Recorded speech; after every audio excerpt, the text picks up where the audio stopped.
Chapter 11 of The Science of Getting Rich by Valence D. Wattles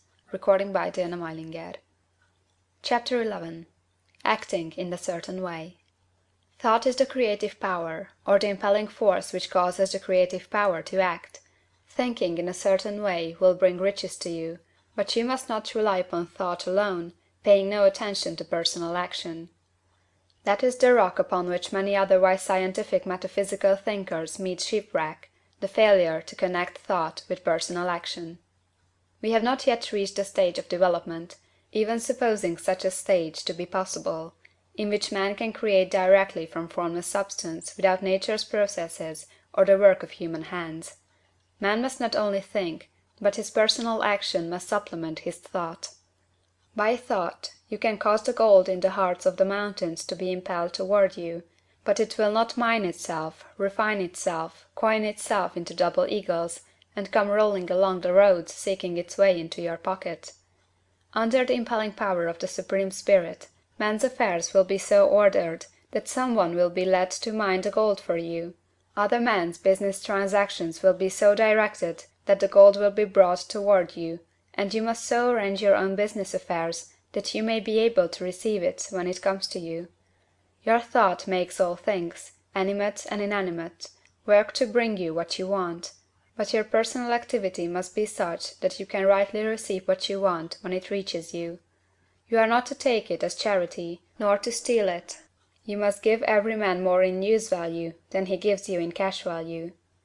The scientific use of thought consists in forming a clear and distinct mental image of what you want, in holding fast to the purpose to get what you want, and in realizing with grateful faith that you do get what you want. Do not try to project your thought in any mysterious or occult way, with the idea of having it go out and do things for you. That is wasted effort, and will weaken your power to think with sanity. The action of thought in getting rich is fully explained in the preceding chapters. Your faith and purpose positively impress your vision upon formless substance, which has the same desire for more life that you have. And this vision, received from you, sets all the creative forces at work in and through their regular channels of action, but directed toward you.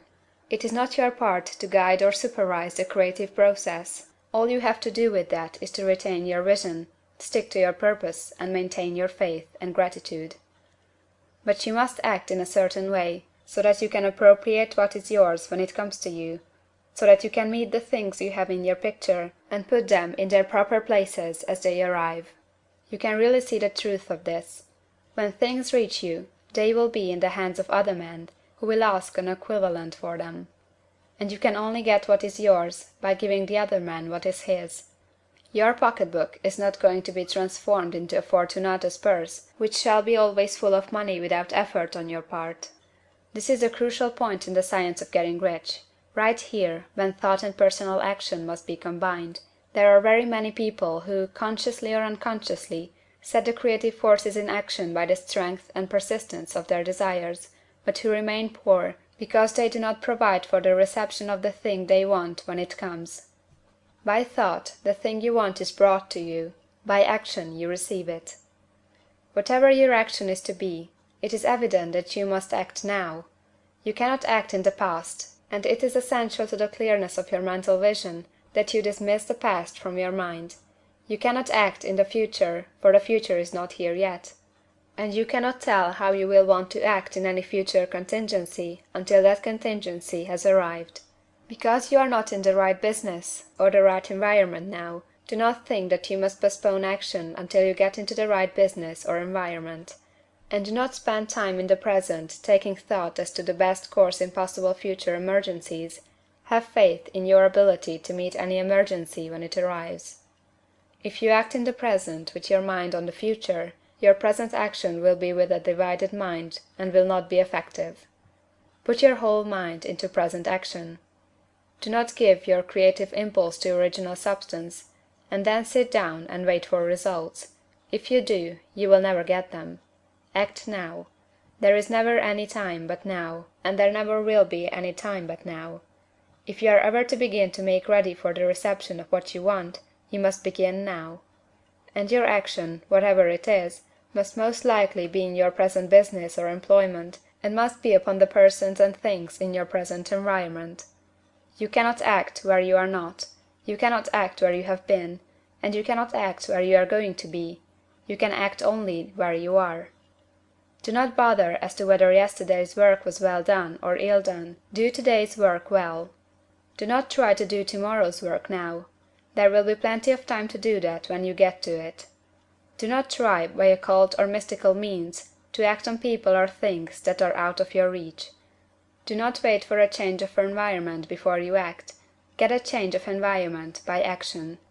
You can so act upon the environment in which you are now as to cause yourself to be transferred to a better environment.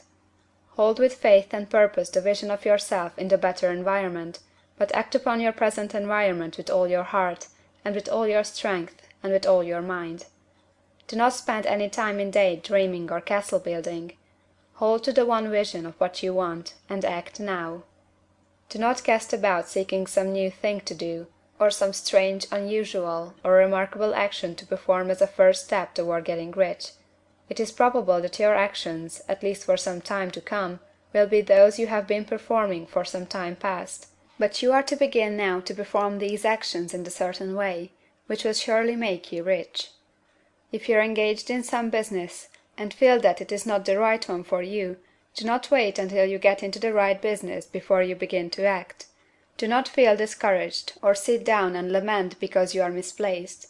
No man was ever so misplaced but that he could not find the right place, and no man ever became so involved in the wrong business but that he could get into the right business.